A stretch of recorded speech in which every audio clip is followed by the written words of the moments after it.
Well, watch out for Zee Entertainment, which is all set to come out with its Q2 numbers later today. Now remember, the track record for Zee when it comes to earnings has been quite disappointing.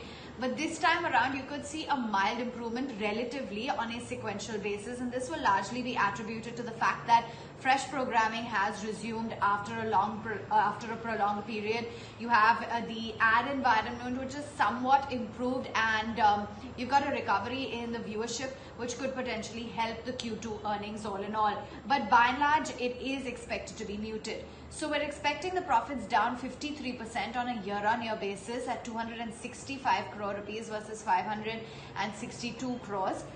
The top line growth as well is seen coming in quite muted in this quarter. So 1,750 crore rupees. This is versus a figure of 2,122 crore rupees. So that on a year-on-year basis as well is down by nearly 17.5%. In terms of the operational numbers as well, it could be fairly muted for Zee Entertainment. So we're expecting the EBITDA this time around to come in lower by nearly 41%. It's seen at 409 crore rupees versus 692 crore rupees. You're expecting the margins as well to contract in Q2. So the ET Now poll suggests that margins could come in at 23.3%. This is versus a figure of about 32.6%. So on all of the key parameters, we are expecting it to be fairly subdued growth, particularly for the operational figures, as well as the revenues gone by in Q2 and the PAT number. Now, in terms of all of the factors, while the recovery in viewership, it could help in Q2, the ad improvement has improved, but the ad rates on account of lockdown has really put a lot of pressure on a lot of broadcasters, and that is why the overall ad rates have been under acute pressure. The ad revenues are seen dipping by nearly 28% on a year-on-year basis.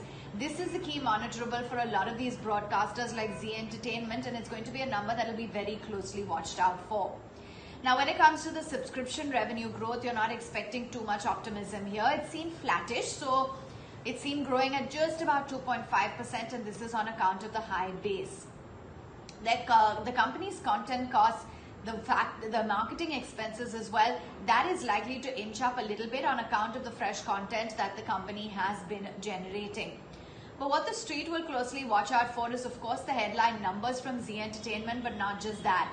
We'll be looking out for commentary when it comes to their ad revenue growth. Are they seeing some sort of a recovery kicking in now that things have started opening up, that they've started having fresh programming as well?